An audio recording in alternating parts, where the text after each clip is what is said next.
Olá, meus queridos alunos, minhas queridas alunas. Que alegria estar aqui com vocês em mais uma aula de língua portuguesa. E aí, animados para aprender muito? Espero que sim. Então, vamos lá. Na aula de hoje, vamos aprender um pouco, revisar um pouco aí sobre compreensão e interpretação textual. Antes disso, vamos conversar um pouco sobre comunicação, interação e linguagem, que faz parte aí do nosso dia a dia, né? Então, a comunicação é o processo por meio do qual interagimos. Então, nós entendemos, fazemos entender também, né? Passamos ali uma mensagem e aí nós vamos nos comunicando. Temos também a interação, que significa ação intersubjetiva, ou seja, ação entre os sujeitos. E a linguagem, que é um sistema de significação simbólica que permite que expressemos nossas ideias, intenções, emoções. Então aí surge a pergunta, né? O que é um texto? Para que a gente possa compreender e interpretar esse texto. Então, primeiramente, o que é um texto? Um texto é uma manifestação da linguagem. Pode ser definido como tudo aquilo que é dito por um emissor interpretado por um receptor. Dessa forma, tudo que é interpretável é um texto. Outra forma de conceituação é pensar que tudo aquilo que produz um sentido completo, seja uma mensagem compreensível, é um texto. Então, assim, se tem ali determinado texto escrito, se eu vou ler, compreendo ali o que o autor quis passar, se fez sentido, aquilo ali é um texto, tá? Lembrando também que um texto ele pode aí ser escrito, né? Utilizar aí a linguagem verbal, mas também uma linguagem não verbal. Então, por meio das imagens, dos símbolos, nós também temos um texto. E esse texto aí pode também, para a gente fazer um sentido. Então, o que é compreensão e interpretação de texto? Então, primeiramente, são coisas diferentes. Compreender um texto é diferente de interpretar esse texto, tá bom? Então, a compreensão de texto parte de uma análise do que está explícito no texto. A mensagem é transmitida de maneira objetiva, com uma linguagem denotativa. Então, eu leio o texto, né? Quando eu vou lá responder as perguntas, se a pergunta pedir para que eu volte ao texto ou de acordo com o texto, trata-se aí de uma compreensão, ou seja, a resposta que eu preciso está ali bem clara, de forma bastante objetiva, né? No texto, está presente no texto a resposta. Então, aí vai ser uma compreensão. E a compreensão, geralmente, ela tem aí... Geralmente não, ela traz aí uma linguagem denotativa sempre. E aí a gente vai revisar um pouquinho. O que é mesmo conotação e denotação em um texto? Bom, quando eu falo de um sentido conotativo, é um sentido mais geral, que se pode atribuir a um termo abstrato, além da significação própria, um sentido figurado, metafórico, vai muito além do que está escrito ali. Por exemplo, os poemas são pássaros que chegam, não se sabe de onde, e pousam no livro que leis, trechinho aí de Mário Quintana. Então, quando ele diz, né, os poemas são pássaros, ele está falando aí de forma literal, de forma denotativa, os poemas são pássaros? Não. Mas aí a gente está fazendo aí essa comparação, né? Essa metáfora, onde os poemas são pássaros que chegam, não se sabe de onde, pousam no livro que leis, né? Geralmente esse sentido conotativo ele está presente aí na poesia, numa canção, ele é mais poético. Já o sentido denotativo é o significado de uma palavra ou expressão mais próximo do seu sentido literal, um sentido real, denotativo, né? Então é ali realmente ao pé da letra. É o que está escrito ali mesmo, o sentido real. O sentido também que está ali presente no dicionário. Por exemplo, aqui, eu digo, Maria gosta de doce de banana. Então, esse doce destacado aí, ele está no seu sentido denotativo, né? Porque eu estou falando realmente de um doce. Mas se eu digo que Maria é um doce de pessoa, já esse doce aí não está no seu sentido denotativo, está no seu sentido conotativo, né? Ou seja, Maria é uma pessoa agradável, podemos dizer assim. Então, quando eu digo Maria gosta de doce de banana, então aí eu tô tratando aí de uma compreensão de texto. Quando eu leio, está bem claro aí que ela gosta do doce ali de banana. Então, não preciso interpretar nada. Já quando eu digo Maria é um doce de pessoa, pelos meus conhecimentos aí de mundo, né? Eu entendo que Maria é uma pessoa agradável.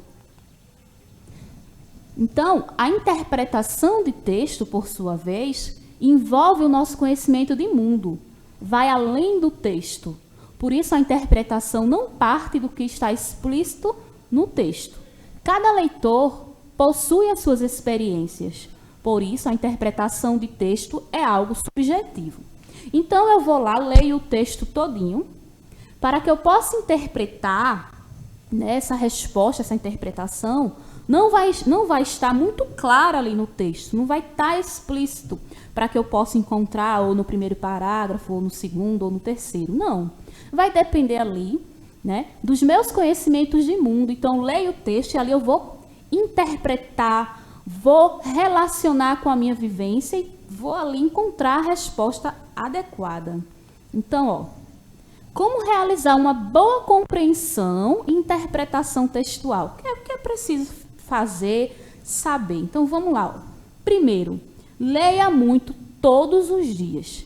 Então, tem que fazer parte aí da sua rotina você procurar ler textos, diferentes tipos de textos, textos de gêneros textuais diversos, porque quanto mais você lê, mais você vai ter conhecimento também de mundo, e isso vai ajudar muito na sua compreensão e na sua interpretação textual. Busque se concentrar. Então, quando você estiver lendo, né, ou estudando, busque focar naquele momento. Então, reserve, eu vou ficar aqui meia hora. Então, você pode ficar 15 minutos, depois pode levantar, tomar uma água, retornar, continuar ali com mais 15 minutos, né? Depois você pode prolongar esse tempo, né?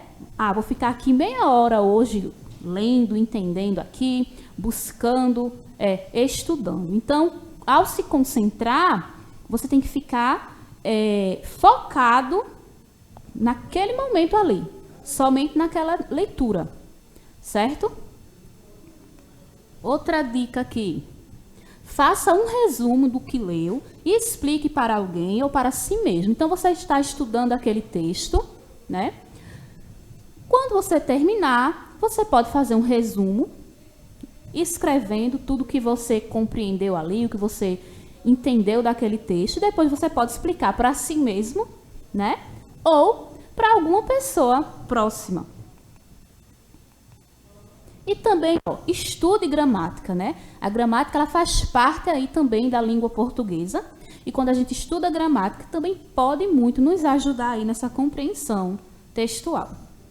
E escreva muito também, tá? Você pode aí, buscar os temas aí da atualidade e buscar escrever um pouco sobre aquele tema todos os dias. E aí também você vai desenvolvendo. Então, você está ali diante daquele texto. Antes de você começar a ler, o que é que a gente tem que fazer? Antes da leitura do texto, leia primeiramente o enunciado. Busque entender o que a questão está pedindo. Para facilitar, destaque a palavra-chave do enunciado. Então, está lá o texto, né, se você estiver fazendo uma prova. Depois, abaixo, tem as questões referentes àquele texto, tá bom? Então, você não comece logo lendo o texto todo. Comece pelo enunciado. Então, você vai lá, identifica ali o enunciado, leia, releia. Veja se é um enunciado ali, se é uma questão relacionada à compreensão ou de interpretação, e só depois vai para o texto. No próprio enunciado também você pode destacar ali alguma palavra-chave, alguma palavra que chamou sua atenção, e depois você volta para a leitura propriamente do texto, tá bom? No momento da leitura, que é onde você está realizando ali, né, aquela leitura mesmo, então realize uma primeira leitura do texto e busque identificar o assunto do texto. Então, nesse momento, não faça nenhuma marcação. Leia somente sem marcar nada. Vai ser a primeira leitura, tá bom? Ainda nessa leitura, depois que você realizar a primeira leitura sem nenhuma marcação, você vai realizar uma segunda leitura mais aprofundada, tá bom? Então, dessa vez, você vai prestar mais atenção às ideias principais de cada parágrafo. Você já pode começar a sublinhar as ideias principais, marcar palavras negativas ou outras expressões, né, que chamem ali a sua atenção. Geralmente, a segunda leitura, ela é muito mais... você vai conseguir bons resultados do que só na primeira. Na primeira você lê, mas não consegue compreender muito rapidamente. Já na segunda leitura, você está mais familiarizado ali com aquele texto. E depois, com as marcações, fica muito mais fácil de você compreender ali o que está se pedindo, tá bom? E após a leitura, você vai buscar elaborar um resumo do que você leu. Claramente, se você estiver estudando em casa, tá bom? Porque na hora da prova lá não tem como a gente fazer esse resumo, talvez não dê tempo. Mas em casa, quando você estiver estudando, exercitando ali, praticando, resolvendo questões, você pode. Então, parou, leu o texto, viu os enunciados, está ali respondendo, você pode elaborar um resumo do texto que você leu. Então, você vai esquematizar as ideias, destrinchando o tema principal, as ideias principais e secundárias, os dados, os fatos, o objetivo e a conclusão do texto. É um resumo do que você compreendeu do que está dizendo ali, tá? Uma técnica bastante que pode ajudar muito é o mapa mental. O mapa mental é feito por meio de desenhos, por meio de figuras também. Já o texto corrido é aquele texto que a gente divide por parágrafos, né? Então aí você pode escolher. Pode fazer o resumo tanto por texto corrido ou utilizando o mapa mental. E o que é o mapa mental? Bom, mapa mental é uma técnica de organização e memorização de pensamentos lógicos e ideias que foi difundida pelo psicólogo inglês Tony Buzan. O modelo mais utilizado atualmente foi desenvolvido para potencializar a capacidade do cérebro de armazenar conhecimento e elaborar raciocínio lógico. Por isso, essa habilidade é muito utilizada por estudantes de todas as áreas de escolaridade, tá? Então, vamos ver aqui como fazer, né, esse mapa mental.